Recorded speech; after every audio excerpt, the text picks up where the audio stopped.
boa noite. Sejam bem-vindos a mais uma aula, é um prazer tê-los aqui. Hoje nós vamos continuar falando a respeito da questão do alfabetizar letrando na educação infantil.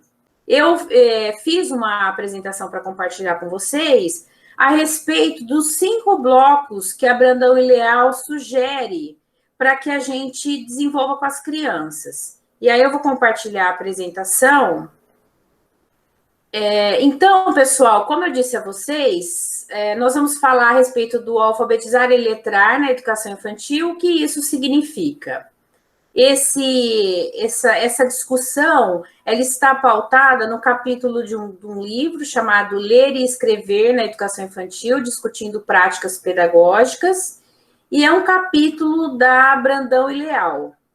E nós vamos observar quais são os blocos, né, os cinco blocos que as autoras sugerem para que a gente trabalhe situações de aprendizagem que envolvam o alfabetizar e letrar na educação infantil, certo? Então, aqui eu pus a capa do livro para vocês observarem aí, né? Se vocês tiverem intenção de um dia adquirir o livro, uma compilação de artigos.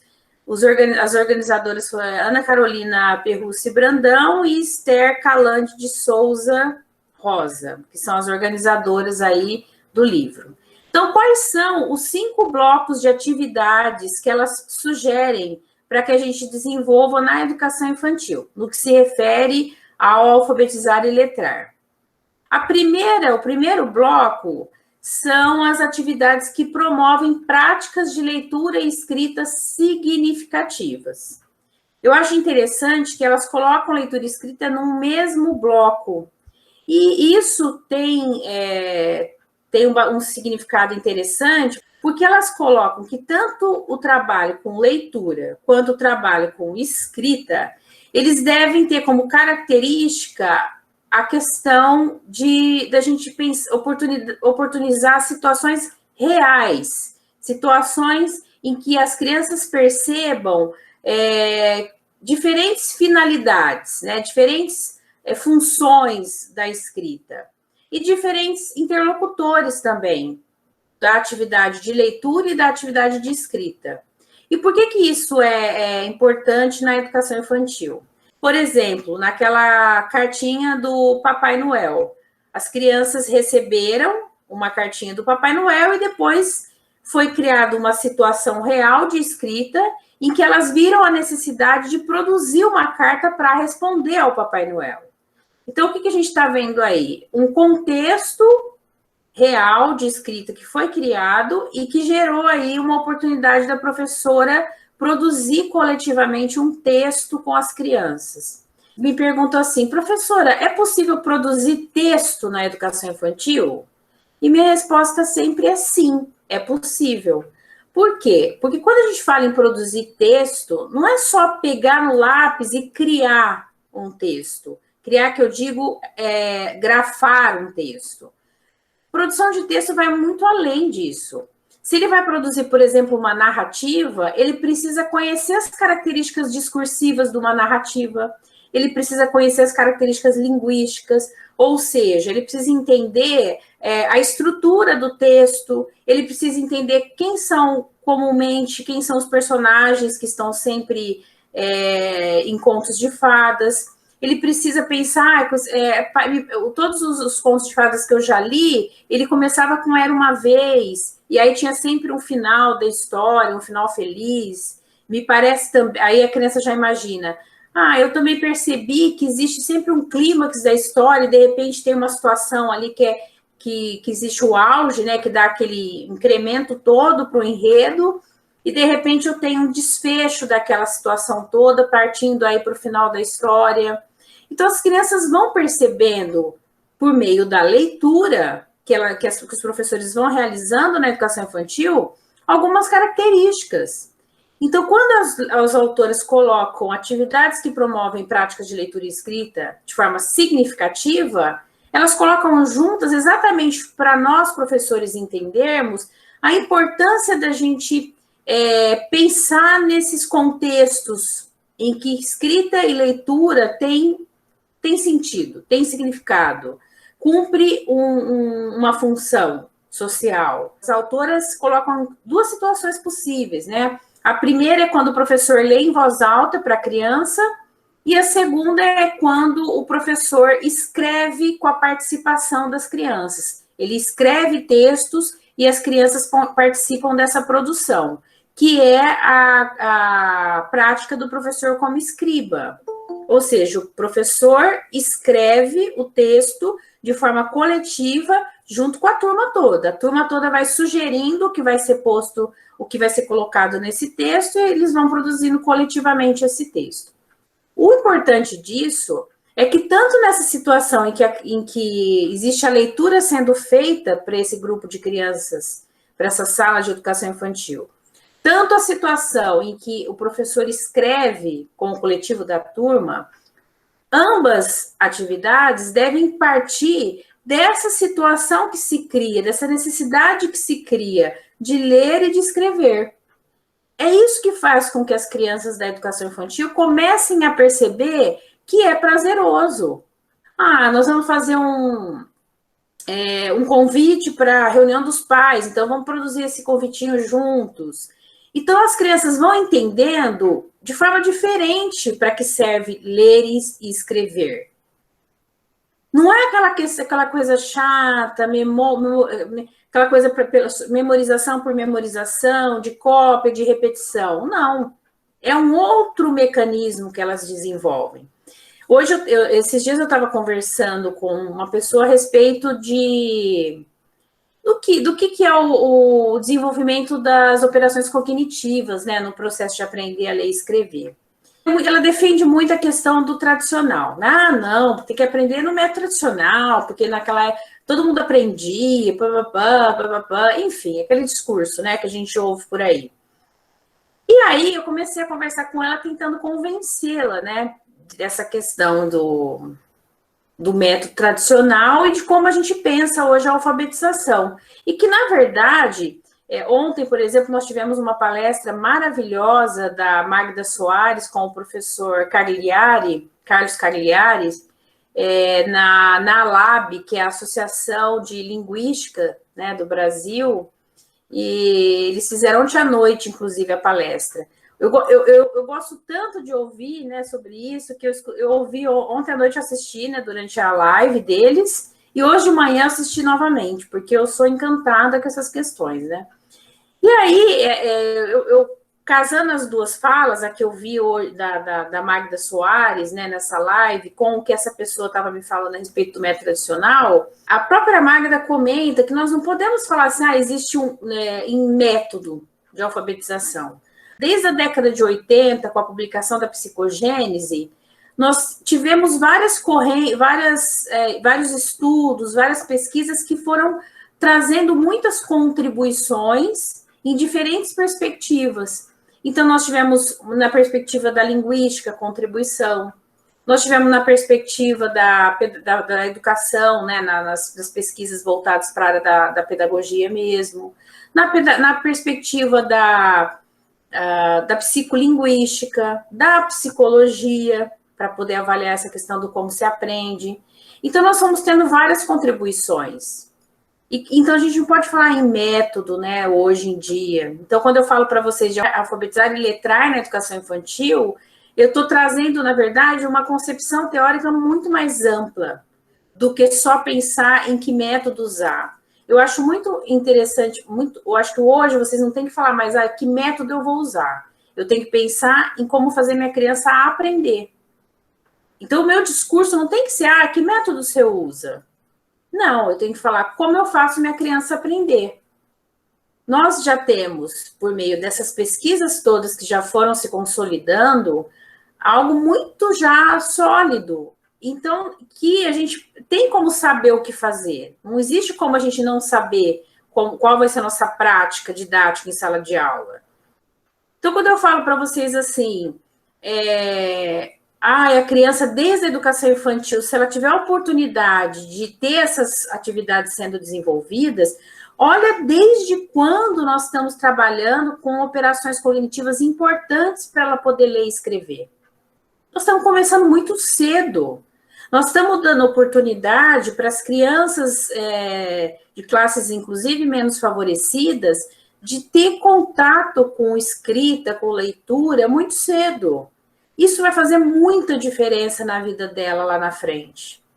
Porque nós demos oportunidade a essas crianças de desenvolver algumas habilidades cognitivas, habilidades discursivas, que vão levar essa criança a se tornar, de fato, um escritor e um leitor competente. E se a gente pensar na criança do método tradicional, que estaria na educação infantil fazendo cópia, copiando 30 vezes uma letrinha, ela vai estar fazendo o quê? Uma operação mental mecânica, de repetição. Então, a única habilidade que ela está desenvolvendo aí é a memorização. Você está restringindo essa criança, não dando oportunidade dela desenvolver muitas outras habilidades. Então, o nosso compromisso como professor alfabetizador deve ser pautado nisso. Deve ser pautado nessa ideia de que se eu consigo fazer a criança da educação infantil se envolver com essas atividades prazerosas, lúdicas, que ninguém quer fazer a criança fazer coisa chata de jeito nenhum, porque ler e escrever do jeito que a gente está discutindo aqui nas aulas é um ler e escrever muito prazeroso. Inclusive porque ela vai ver sentido, não vai ser alguma coisa solta, ó, escreve aí, copia essa letra 10 vezes. Quer dizer, ela olha para aquela traçado e muitas vezes não vê sentido ali. Não entende por que ela está fazendo traçado. Não parou para fazer relação com nada. Então, tem várias outras possibilidades dessa criança se desenvolver no que se refere às habilidades linguísticas que devem ser trabalhadas na educação infantil, que não é só o ler e o escrever, mas o falar e o ouvir também. Então, se nós pensarmos por esse caminho, nós vamos conseguir transformar essa criança, esse leitor e escritor competente lá na frente. Vocês entendem essa diferença? Entendem que se eu trabalho a forma mecânica, a forma da repetição, eu estou limitando a possibilidade de aprendizagem daquela criança. Eu estou dizendo para ela, ó, você só pode ficar nesse quadradinho, daí você não pode sair. Como assim, gente? Como eu posso fazer uma coisa dessa? Tirar a oportunidade da criança curiosa, da criança investigativa, da criança interesseira, que é aquela que quer saber de tudo, porque disso, porque daquilo. Eu estou fazendo o quê, gente? Eu estou indo ali naquele fogaréu e estou jogando todo dia um pouquinho de água. Estou abafando aquilo. Essa criança vai chegando na turminha do fundamental, aquele foguinho já vai estando bem, já vai ficando baixinho, né? Já vai sendo apagado, e de repente ela chega na sala do fundamental detestando pegar no lápis, achando aquilo horrível, porque ela vai ter que ficar copiando 100 vezes a palavra, a letra tal, o nome dela, enfim. Ela vai estar fazendo várias coisas que são descontextualizadas. Então, assim, eu quero que vocês percebam a importância desse momento da educação infantil. Para ela ao invés da gente abafar esse fogo, na verdade, a gente incrementar, porque ela vai chegando, ela vai ficando cada vez mais envolvida com aquilo. Né? Uma história que se lê para essa criança, com suspense, que ela vai querendo saber, o que vai acontecer, né? Não sei o quê. Então, ela vai despertando uma curiosidade infinita. E é muito comum. Olha, observem bem. Observem os pequenos, como eles são mais curiosos, investigativos, querem saber. De repente, isso vai sendo tolhido, né? Isso vai sendo apagado com o passar dos anos da escolarização. Até chegar o momento em que essa criança vai detestar o ler e escrever. Vai ser péssimo para ela precisar ler um livro. Vai ser desgostoso para ela ter que pegar um lápis e ficar pensando horas sobre uma coisa que ela precisa pôr no papel. Então, é isso que eu estou dizendo a vocês da alfabetização como processo. como algo que tem que ser trabalhado de forma muito... sendo assim, várias habilidades sendo desenvolvidas de forma bastante articulada para a criança e percebendo o sentido no trabalho. E esse primeiro bloco aí de atividades, eu acho um bloco essencial, porque ele pensa bem, duas atividades pontuais. O professor ler em voz alta para a criança e escrever textos coletivamente com a turma, com as crianças todas participando. Olha quanta coisa que ele está olhando ali e aprendendo. Ele está olhando a estrutura do texto que a professora está pondo no quadro, ele está vendo que ela está usando pontuação, a criança está percebendo que está usando letras para escrever, ela está observando que o jeito que a professora escreveu o bilhete foi diferente do jeito que a professora construiu o poema. É diferente o jeito que a professora escreveu, por exemplo, o convite da festa junina foi diferente do convite para a festinha dos aniversariantes do mês. Então, as crianças começam a observar todas essas características que são diferentes na escrita. E aí, e com isso, ela vai trabalhando esse alfabetizar e letrar. Então, quando a gente faz a pergunta, alfabetizar e letrar na educação infantil, o que isso significa? Significa uma ampliação do universo linguístico da criança, uma ampliação do repertório discursivo dela perceber as características de diferentes tipos de texto, que, de acordo com para quem eu falo, né, de acordo com para quem eu me dirijo, eu mudo a forma como eu falo, como eu escrevo. E a mesma coisa quando eu penso nas finalidades de escrita, nos próprios gêneros, né, que também interferem na forma como a gente escreve. Então, todas essas características, isso já é muito perceptível para as crianças na educação infantil. E eu acho importante a gente ressaltar. O segundo bloco, ela até colocou um exemplo, ela pôs atividades que promovem a escrita e a leitura pelas próprias crianças. Mas como que eu vou promover atividades escritas pelas próprias crianças se elas ainda não sabem escrever convencionalmente? Gente, mas quando a gente dá esse estímulo para a criança, em que elas fazem de conta que estão escrevendo, elas, na verdade, algumas coisas elas já começam a compreender. Então, esse procedimento de ler, mesmo de escrever, pegar no lápis, mesmo antes da escrita convencional, isso é algo muito importante, assim como a leitura. Então, vamos pensar nessa situação dessa criança aqui, que é a Júlia. Ela fez de conta, né, foi criada uma situação para ela escrever aí um cartão de aniversário. E olha como é que ela fez. Aí a professora perguntou o que ela escreveu nesse cartão, né? Então, ela pôs aqui a data e ela assinou o nome dela, Júlia Perrúcia Alves Brandão. E aqui ela pôs uma saudação final. Um beijo, um abraço, um beijão, eu vou para o seu aniversário. Não é um convite, tá, gente? É um cartão de aniversário que ele tá direcionando a uma pessoa. Então, o que a gente nota? Ela, na verdade, observou vários elementos que compõem um cartão de aniversário. Tanto é que a gente nota muito isso por dois elementos. Primeiro, pela data, que ela percebe que no cartão é interessante registrar, porque o que ela nota? Que um cartão de aniversário tem que ter data, porque a pessoa vai guardar aquele cartão que foi do aniversário dela de 2020. Em 2021, ou daqui 10 anos, ela busca aquele cartão e vai falar, olha, a Júlia me deu esse cartão em 2020. Então, ela acaba percebendo que é uma característica própria do cartão de aniversário, do gênero, né, que está sendo posto ali. E ela também coloca um texto que ela cria, embora aqui não tenha nada escrito, né, gente? Ela usa ainda muitos símbolos e até um possível desenho aqui para poder representar a escrita. Mas, independente disso, a gente vê algumas características que ela já pensa sobre. E o pensar sobre, é isso que é o que vale, que faz a diferença. Pensem aí, o pensar sobre é a criança parar, mobilizar toda uma estrutura cognitiva para pensar sobre um texto. Agora, o método tradicional, não. A gente já tem um momento mecânico. Ele pega o lápis automaticamente e já vai sem pensar em nada. Ele olha para a letra e vai fazendo cópia sem parar para pensar em nada. Então, a diferença está exatamente aí.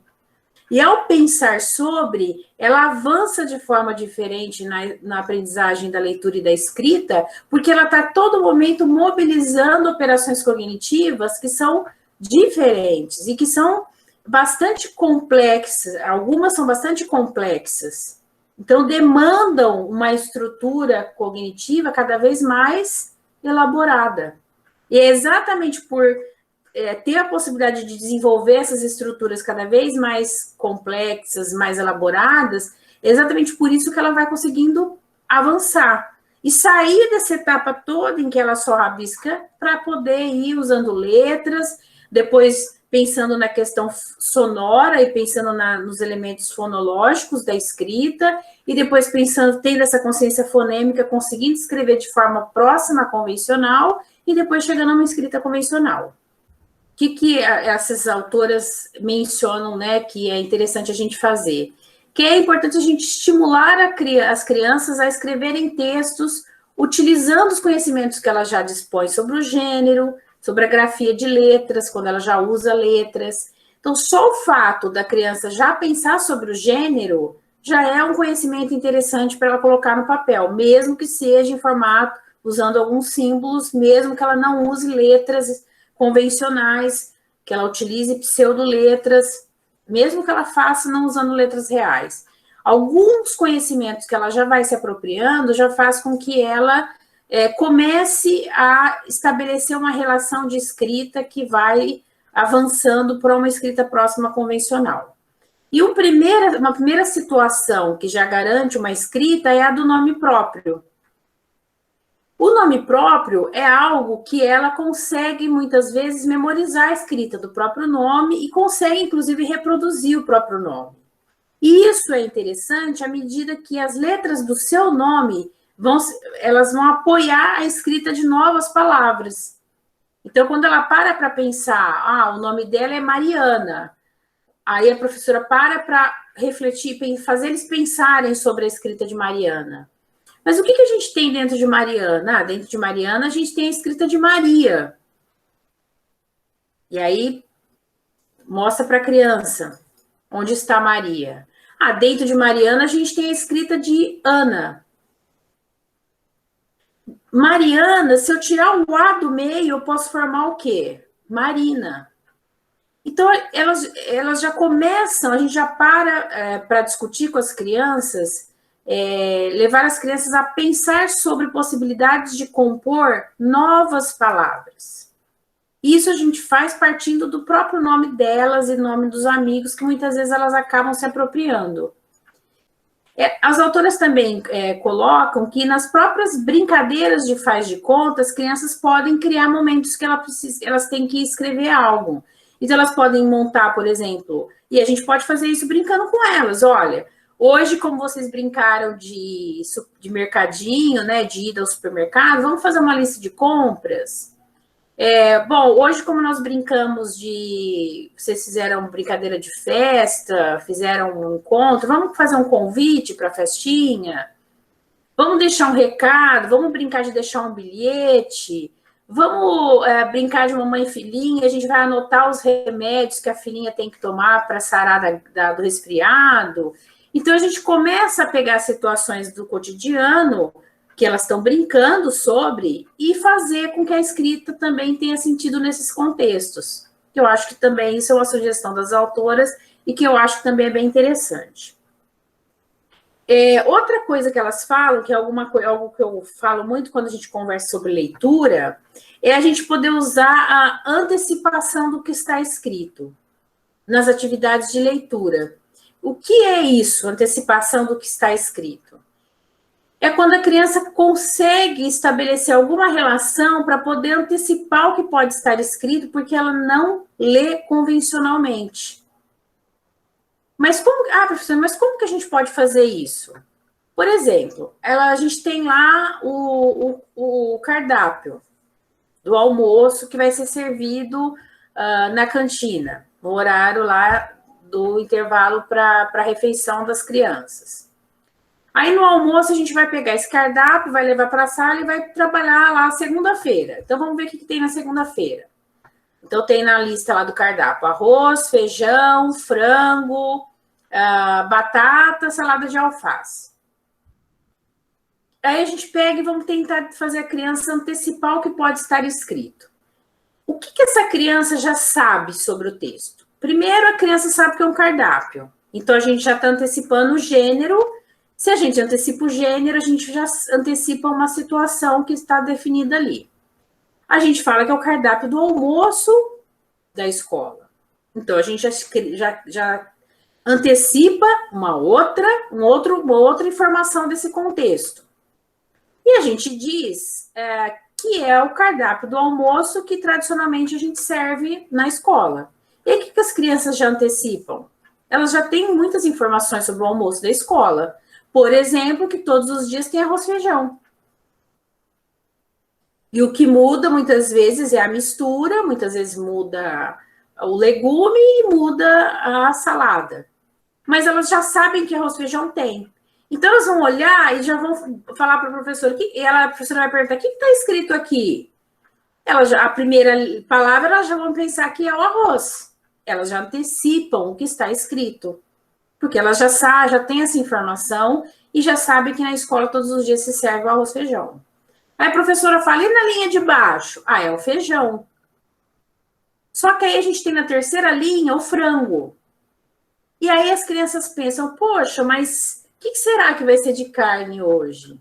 Aí elas já olham, alguma criança que já reconhece letras, por isso que eu falo para vocês que o reconhecimento de letras é importante, ela já comenta, professora, começa com letra F a carne, o que vai servir hoje de carne. Aí uma criança que já tem um pouquinho mais de informação de reconhecer várias outras letras, já olha e fala, mas termina com O. Ué, mas começa com F, termina com O, o que será que é a carne? Então, é por meio dessas informações que cada um vai fornecendo que elas antecipam o que pode estar escrito. Tem gente que chama isso de meio que uma adivinha, né? A criança vai tentando adivinhar o que está escrito. Até pode-se falar isso para ela.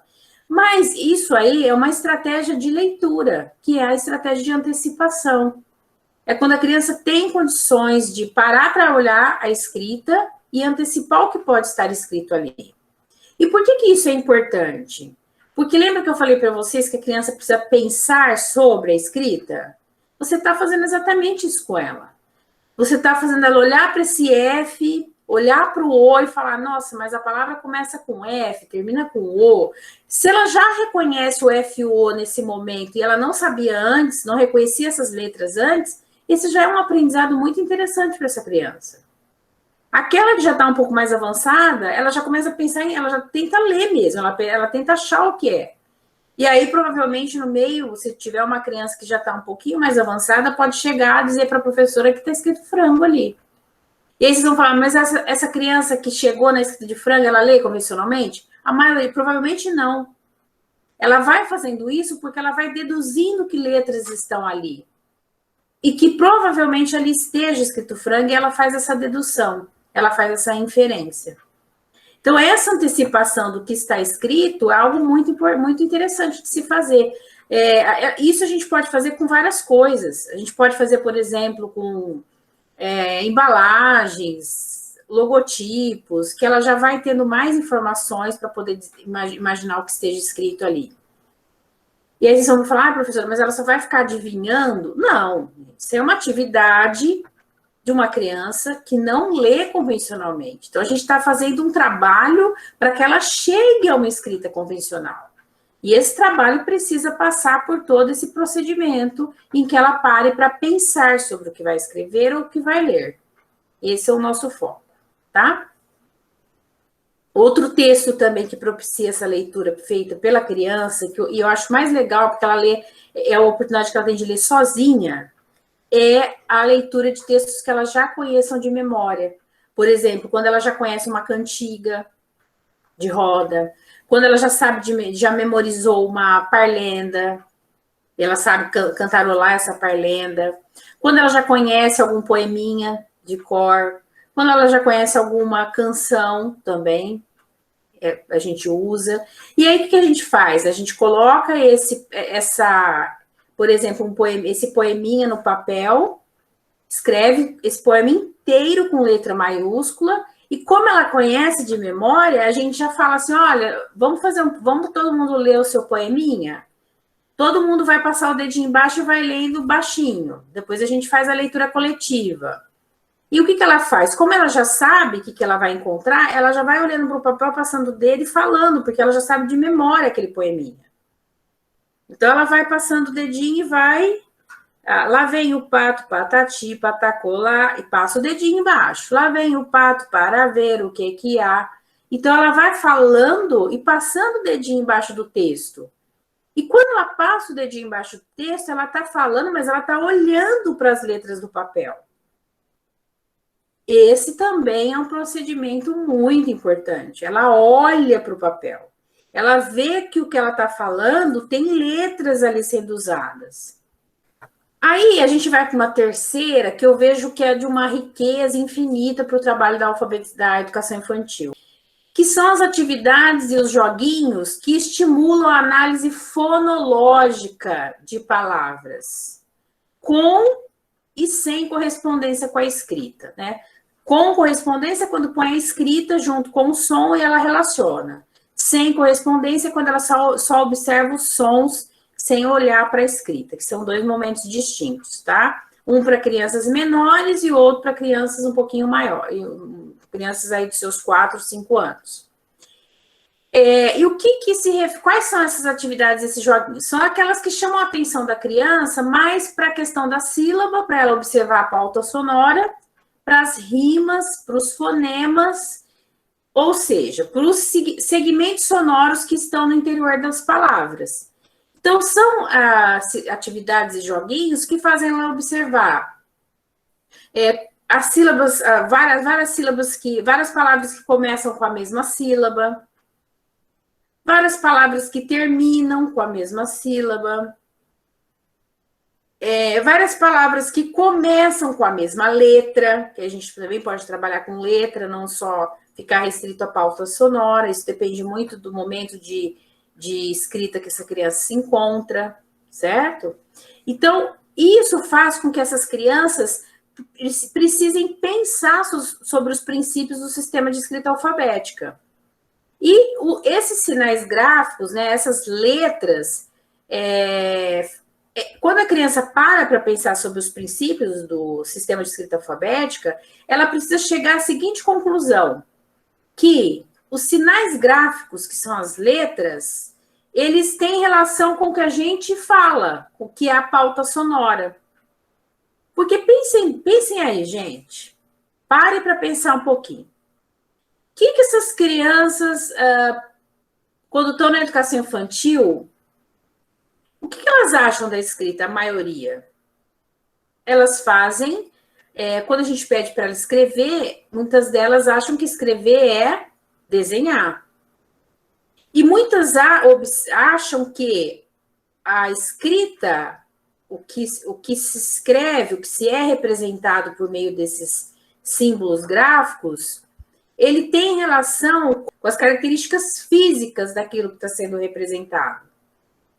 Isso é a ideia do realismo nominal. É quando a criança não observa que a escrita tem relação com o que se fala, esse conhecimento ela não tem, e o que ela pensa que o que se escreve tem relação com as características do que está sendo representado. Então, formiga, que é um animalzinho pequeno, eu preciso escrever com pouquíssimos sinais gráficos. Ou os sinais gráficos de forma bimiúda, porque eu tenho que representar esse animalzinho formiga, que é um animalzinho pequeno. Se eu pego, por exemplo, a escrita de leão, eu tenho que escrever com muitas letras, e tenho que escrever com uma letra bem grandona no formato dela, porque eu estou representando um animal grande. Ou seja, a criança da educação infantil, as menores, né, apresentam essa característica. E quando elas apresentam essa característica, o nosso trabalho vai ser mostrar para ela que não é isso que a escrita representa.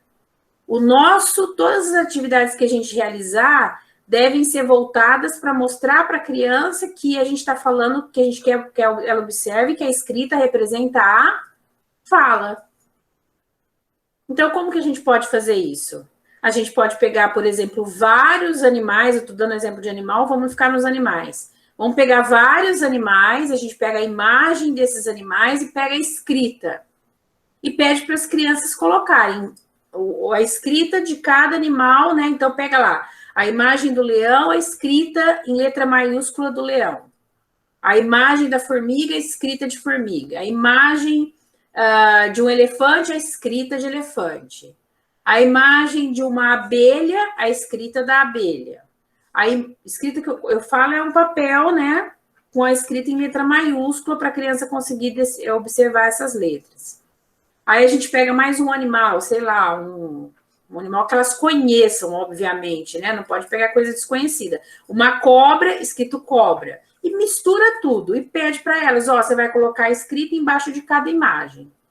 E depois a professora vai lá na lousa, aí cada um montou o seu, aí a gente vai lá na lousa e põe.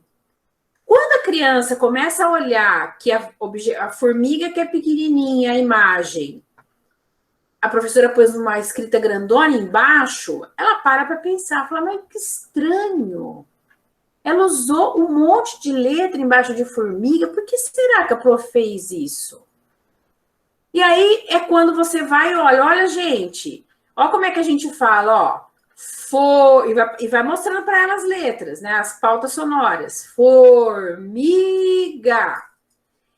Quando você faz você ficar pronunciando e mostrando para ela essas pautas, ou seja, mostrando essas letras que estão sendo pregadas lá no quadro, ela está visualizando, gente, que você está falando e que tem algo escrito. Provavelmente, ela vai, com o passar do tempo, ela vai começar a notar que você está sempre olhando para essas letrinhas e pronunciando o que estão nelas, o que elas significam. E com o passar do tempo, essa ideia do realismo nominal vai sendo desconstruída.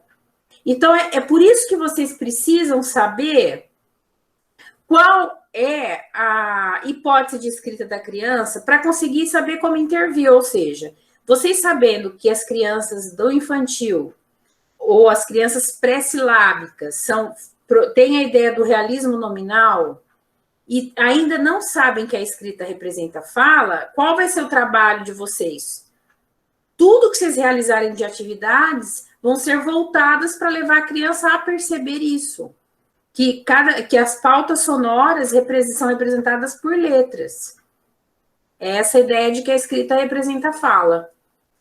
Crianças menores, a gente trabalha com canções rimadas, parlendas, poemas. É bom elas já também pensarem, de começar a despertar essa ideia dos sons, dos fonemas, da repetição sonora, porque isso vai fazendo com que ela já tenha essa consciência de sons, né? Já consiga fazer essa discriminação de sons diferentes, de rimas. Então, isso a gente já pode fazer, inclusive, com os menores.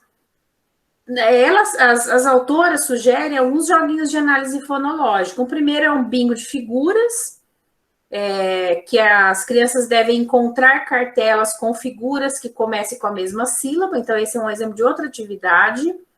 Então, você oferece para ela várias figuras de vários. Aí pode ser uma coisa só, ou se for misturado também não tem problema, né? E sempre pensando assim em escritas, se for vinculado com escrita, se tiver relação com escrita, que sejam de consoante vogal, né? Que sejam sílabas mais simples. Porque se elas já de cara, sei lá, de repente vocês oferecem a palavra para ela lá, transporte. Então ela já vê trans, que é consoante, consoante, vogal, consoante, consoante, ela já, de cara, ela já bate e fala, nossa, mas que pauta sonora diferente, né? Tem um monte de letra para formar essa pauta sonora. Então, de cara, já existe aí uma dificuldade. Então, aí a gente oferece essas cartelas com figuras, então vamos pensar nos animais mesmo. Então, a gente põe lá dinossauro, leão, formiga, elefante, a cobra pode pôr, porque só é BRA ali, ainda é um pouco tranquilo. Enfim, vários animais, essas figuras, e depois vocês coloquem animais que utilizem a mesma sílaba inicial, por exemplo. Então, você pega lá, leopardo e leão. Então, elas já vão olhar que começam com le ali. Começam com a mesma sílaba. Então, tentar... Por isso que, às vezes, eu acho que talvez se vocês só optarem por fazer de um mesmo campo semântico, talvez tenha que ser um campo semântico com um número de palavras um pouco maior, para vocês conseguirem pensar nessas repetições da primeira sílaba. Né? Então, a figura que está posta ali, ela tem que ser uma palavra que tem uma sílaba que tem outra figura que também tem a mesma sílaba inicial. Então, é isso que vocês vão procurar fazer. E aí, vocês podem até montar além desse bingo de figuras, um jogo de memória, que também tenham palavras com a sílaba inicial. A princípio, na educação infantil, a gente sempre trabalha com imagem junto, né? A gente nunca trabalha com a escrita só. Isso a gente pode fazer lá na frente. A gente pega o mesmo bingo, só que a gente tira a figura e coloca só as palavras.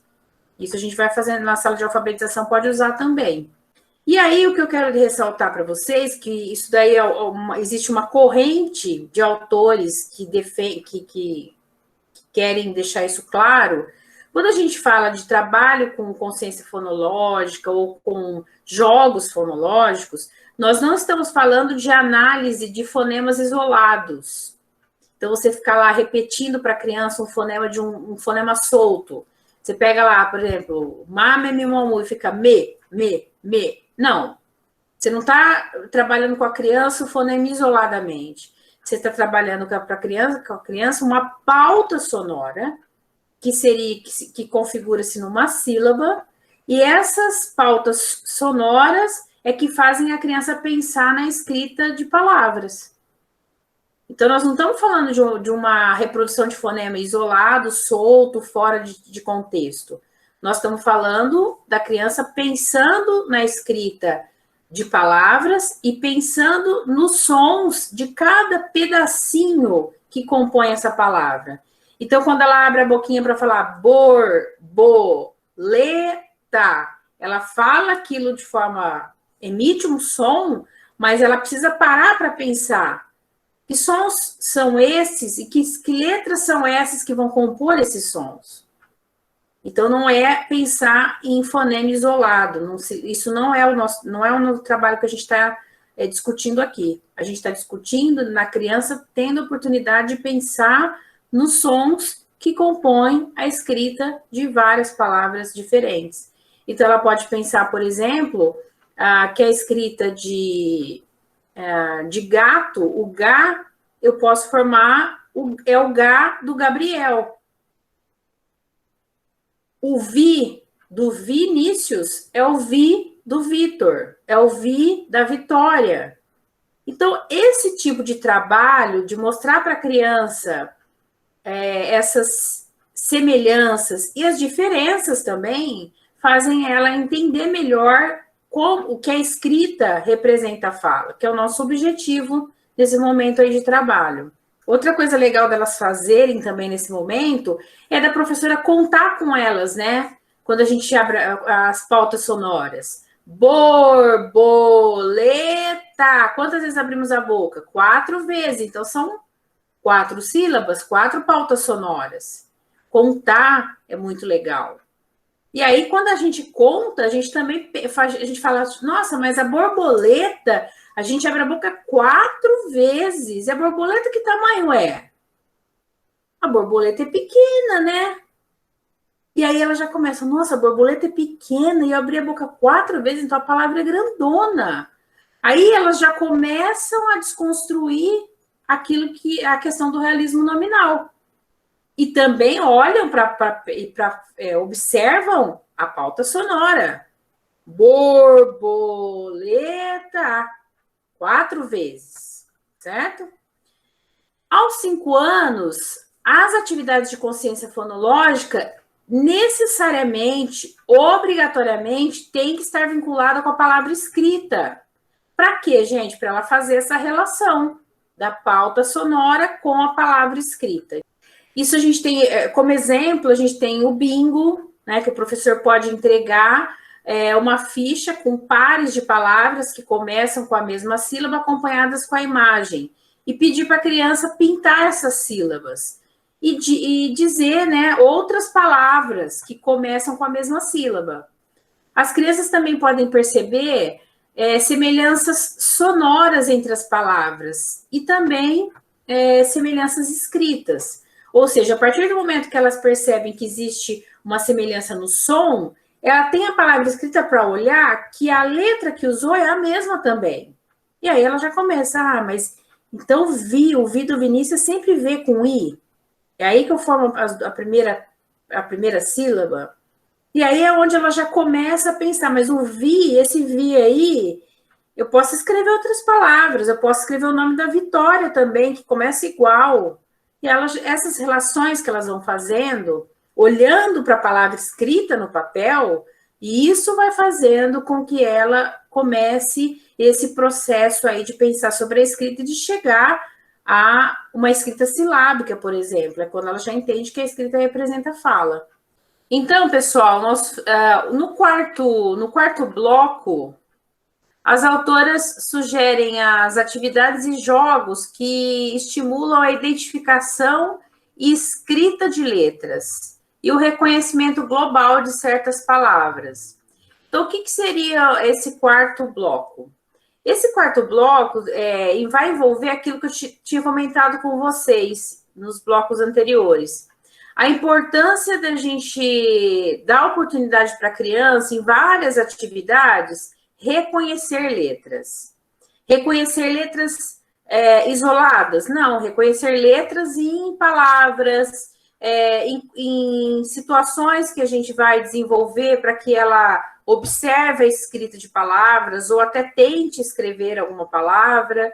Então, reconhecer letras, por exemplo, no seu próprio nome. Então, aí a gente sugere, as autoras sugeriram, por exemplo, o bingo de nomes próprios. Como funciona esse bingo de nomes próprios? A gente fornece uma cartelinha para a criança.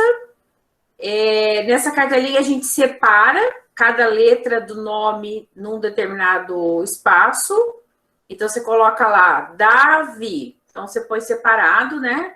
Escreve-se Davi e põe em quadrados, né? Para separar cada letrinha. E aí a professora vai cantando as letras e ela vai cantar, por exemplo, letra D. Aí ele vai e põe lá a sua pedrinha em cima da letra D. Quando ela vai cantando as letras, as crianças vão olhando no nome e vão reconhecendo as letras que estão ali e vão percebendo se aquela letra que a professora cantou durante o bingo, se tem ali na cartela ou não. E isso é um trabalho de reconhecimento de letras. Então, são várias situações que no cotidiano a gente consegue trabalhar isso, né? Reconhecimento de letras. Eu posso pegar, por exemplo, pegar um alfabeto móvel ou pegar um alfabeto móvel de papel, embaralhar e depois tirando letrinhas e pedindo para que letra é essa? Tirando letras para eles reconhecerem. Enfim, tem uma infinidade de atividades que a gente pode fazer para as crianças irem reconhecendo as letras, né? A professora colocou várias letras móveis de papel em cima da mesa e as cadeirinhas das crianças tinham o nome delas escrito, né? Estava lá grafado o nome das crianças nas cadeirinhas. E aí as crianças pegavam cada letra, se viravam para olhar o nome, o jeito que estava escrito na cadeirinha. E elas começaram a observar, eram crianças pequenas, de 2, 3 anos. Elas pegavam a letrinha, eu pegava o G, por exemplo, essa letrinha aqui parece que é igual a minha. Elas se viravam e punham perto do G do Gabriel, né? No caso do Gabriel. Ele colocava perto da primeira letrinha para ele ver que era igual, o mesmo formato. Então, isso, com as crianças pequenas, elas também estão trabalhando o reconhecimento de letras. Também é uma atividade bastante importante. Reconhecimento de letras é algo importante porque elas vão precisar pensar quais letras usar para compor a palavra, por exemplo, a escrita, por exemplo, do seu próprio nome. Então, é importante que elas consigam reconhecer que letras compõem esse nome. Essa oportunidade de reconhecer letras envolve também a oportunidade de aprender o nome dessas letras e também de pensar em como essas letras são grafadas, na grafia delas, que é outra coisa importante também para a gente desenvolver na educação infantil. Não de forma tradicional, que é aquela forma de ficar fazendo cópia, mas uma tentativa de grafar, por exemplo, a escrita do seu próprio nome. Então, sempre buscando o nosso eixo. Qual que é o nosso eixo? Levar a criança a pensar sobre a escrita. Se esse é o nosso eixo, a gente não pode esquecer que esse pensar sobre deve ser num contexto significativo de escrita, num contexto de uso real, num contexto em que aquilo que está sendo escrito tenha sentido para ela. Lembre-se sempre disso. Isso a gente não pode perder de vista em nenhuma situação que a gente vai promover com essas crianças, tá?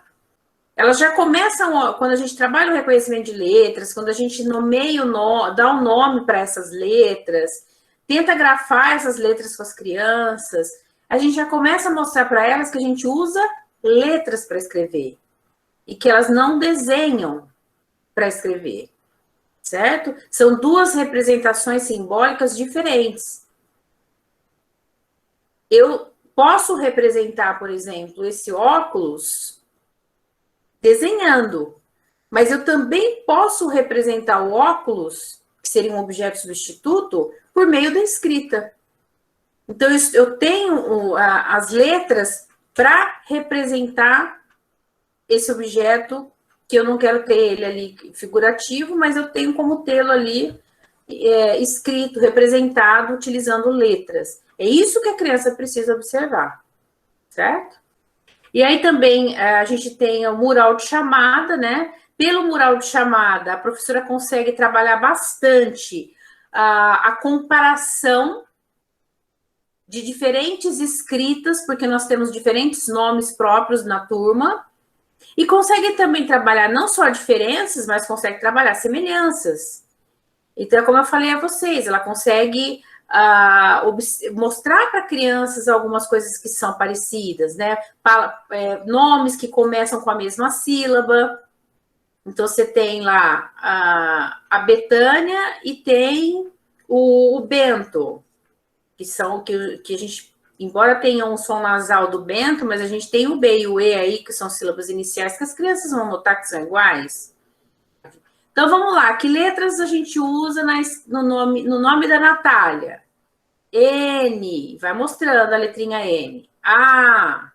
Então, conforme você vai mostrando as letras, nomeando as letras, e elas vão reconhecendo letras, elas estão fazendo isso na escrita do nome do colega, ou de si próprio, né? Quando a professora está falando do nome da própria criança.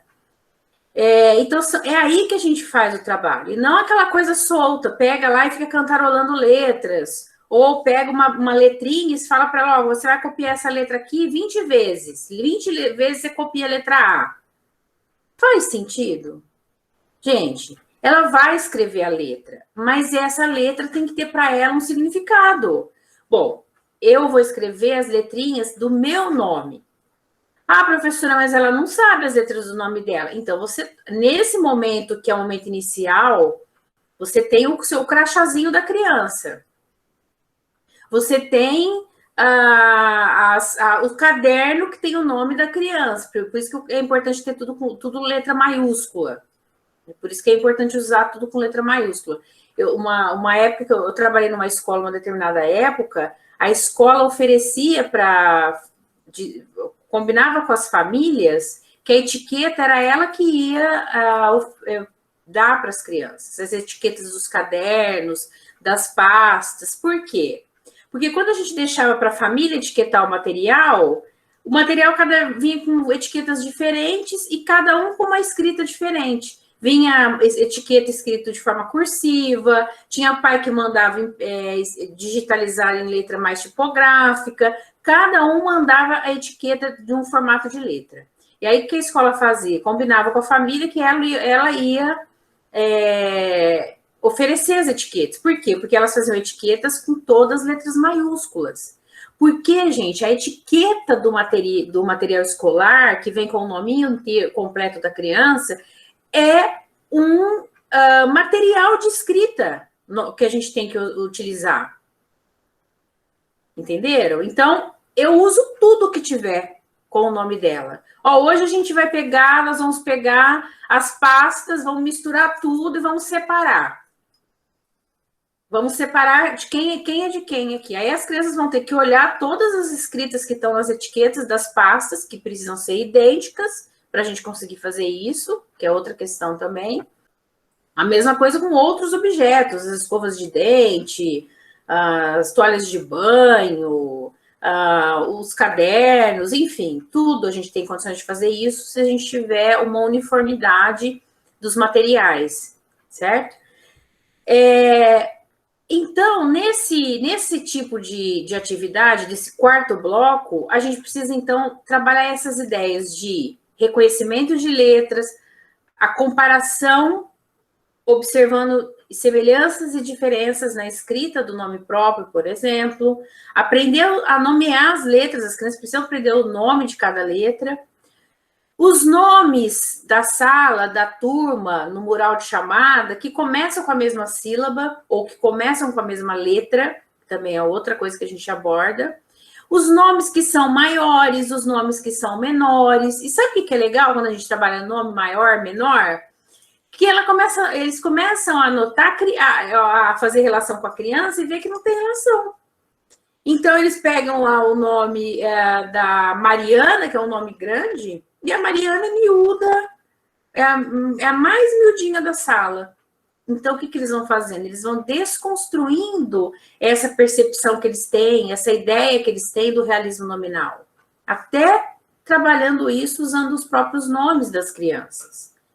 Ah, mas o nominho, o Beto, olha só, 2 sílabas, Beto, abre 2 vezes a boca. O Beto é o maiorzão da sala, o menino é super, né, um grandão, forte. Tem relação, então, com a característica do que está sendo representado por meio da escrita? Aí a criança vai ter que chegar à conclusão que não tem relação. É esse o nosso trabalho, é mostrar que não tem essa relação.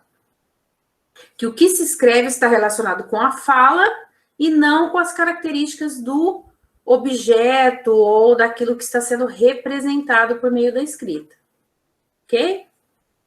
Já aí, continuando nessa questão do mural de nomes, que eu acho que essa atividade é uma atividade diária, a gente chama isso de atividade permanente. Por que é permanente?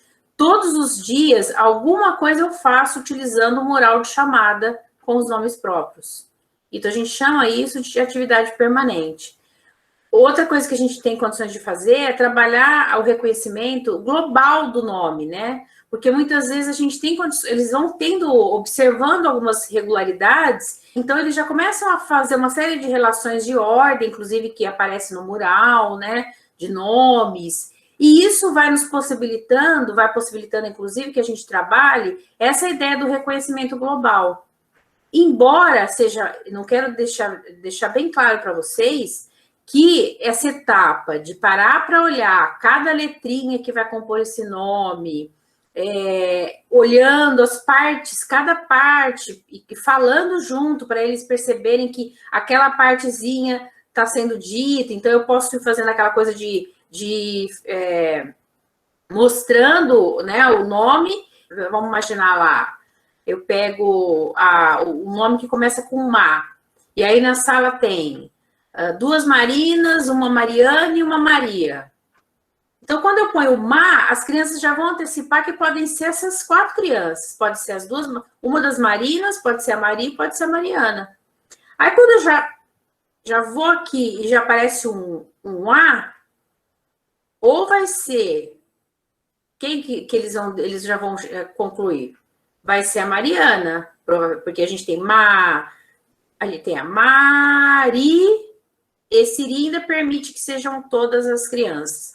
As 2 Marinas, a Maria e a Mariana.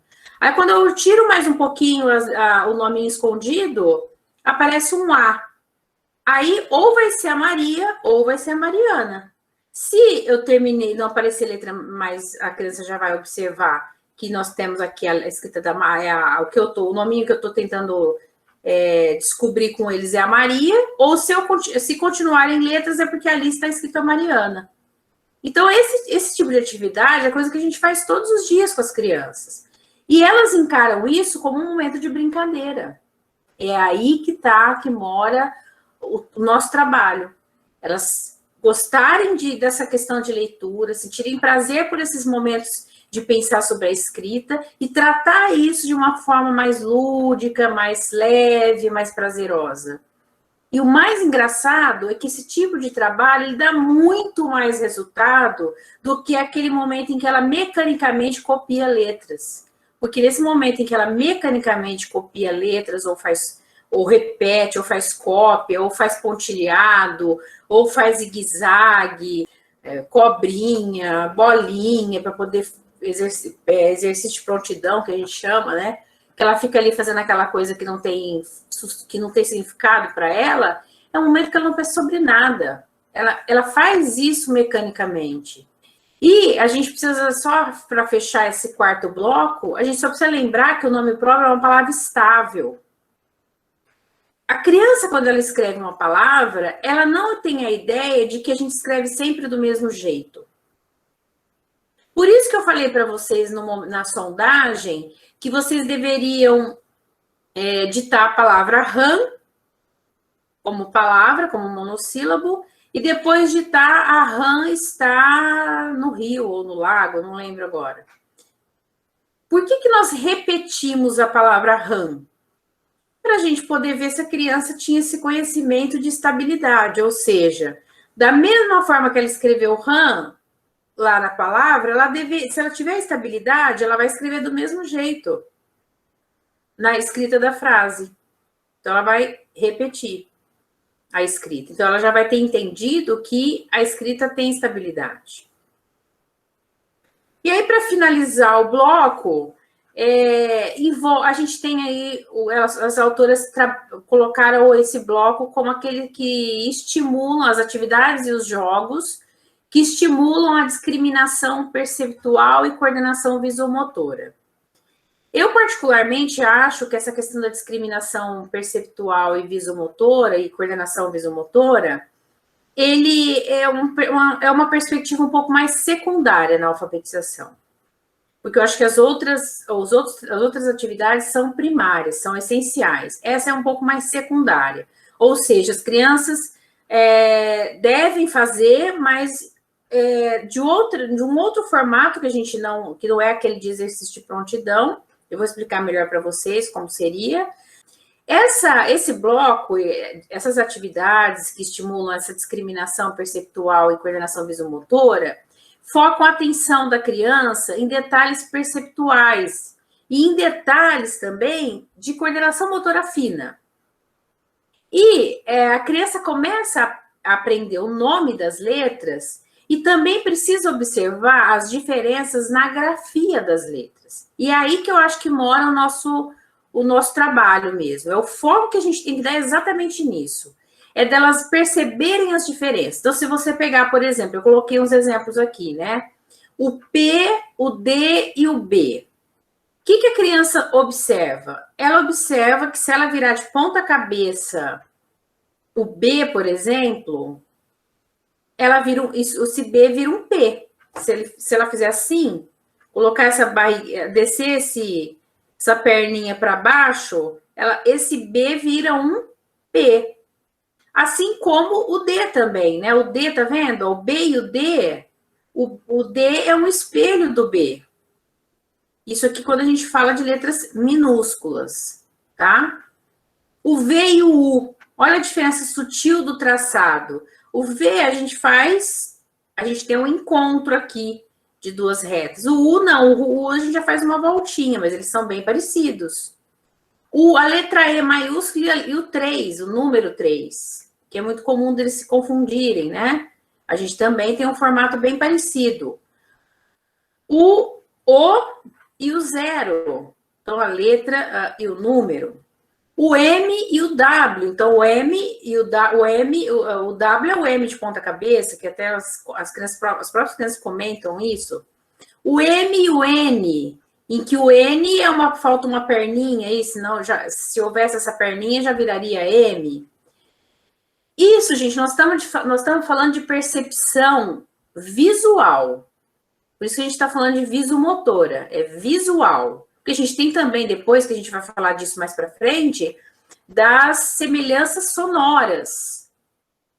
Que a gente tem muitas letrinhas que têm semelhanças sonoras, que às vezes as crianças até trocam, né? Então, às vezes a criança pensa assim na palavra gato, e aí ela no gá, ela põe H. E se vocês pararem para pronunciar, pronunciei comigo. H, H, H, H. Quando a gente faz esse H, não sai um H desse H? Então, na palavra gato, às vezes ela põe um H com A. E aí a professora fala, nossa, mas nada a ver um H. Tudo a ver. Olha o som, gente. Pronuncia aí na sua casa. Várias vezes. Vê se você se não vem aí, nesse H, não vem um G do gato. Então, a gente também tem semelhanças nos sons. E que é algo que a gente também precisa trabalhar com as crianças. Então, outra questão que é preciso, para escrever, então, é preciso também, outra questão que a gente envolve a escrita, controlar a pressão do traço no papel. Então, as crianças precisam aprender a pegar no lápis para controlar essa pressão, para nem apertar muito e nem ser aquela coisa muito de não conseguir nem... o lápis nem consegue passar pelo papel, ele fica apagadinho. Então, ela precisa controlar essa pressão desse traçado. E ela precisa também ter controle do tamanho do traçado, que é algo também que por isso que a gente trabalha com as margens, né, e com os cadernos pautados, para ela poder começar a desenvolver esse controle. E a gente também ressalta que a importância de se trabalhar essas habilidades perceptuais e motores em contextos lúdicos. É como eu falei para vocês, jamais a gente vai ficar passando atividade em que ela vai fazer pauzinho num papel, ou vai ficar fazendo chuvinha, zigue-zague, preenchendo coisas assim aleatórias, atividades prontas, só para desenvolver a coordenação motora fina, ou só para desenvolver essas habilidades perceptuais ou visomotoras. Então, não é esse o objetivo. Essas atividades devem ocorrer por meio de... o mais interessante que ela ocorra em contextos lúdicos. Aqueles joguinhos de 7 erros, aqueles labirintos que a gente faz para a criança encontrar as coisas, né? Leve o João até a casa dele. Leve os porquinhos, cada um para sua casa. Então, esse tipo de atividades que trabalha essa questão dessa discriminação perceptual e dessa coordenação visomotora. Os brinquedos, né? Quando essas coisas que envolvem a mão, né? Montar brinquedinho, montar Lego, brinquedinho de sucata, os próprios desenhos, as próprias pinturas. Então, tudo isso que vai desenvolvendo a coordenação motora fina é algo que a gente precisa trabalhar, porque isso vai levar à possibilidade da criança pegar nesse lápis e conseguir segurar com uma forma firme, conseguir controlar o seu traçado, ok? E uma coisa que eu quero ressaltar é que o objetivo da educação infantil não é o foco no grafar, certo? Não é esse o nosso foco. A gente trabalha em alguns momentos, a criança grafa algumas palavras, começa a pensar sobre a escrita dessas palavras, mas não é a nossa prioridade. Eu acho que vocês devem ter, assim, observado que a educação infantil deve partir de situações, então, que a escrita tenha significado, que parta de contextos reais, de contextos significativos. Isso eu acho que é o nosso foco. Tá bom? Pessoal, boa noite. Vamos encerrando a nossa aula. Agradeço a presença de vocês e até a próxima.